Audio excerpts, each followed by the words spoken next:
Землю юдейську нічка вкриває,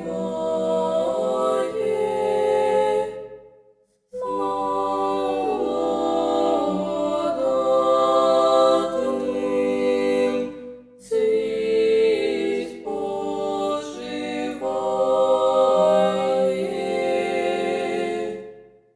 Лиш убогі пастушки,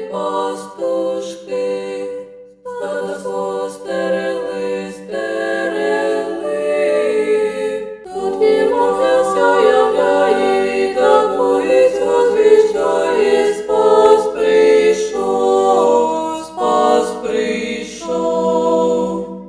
І воплотився він, в яслях положився тут, в місті Вифлеєм.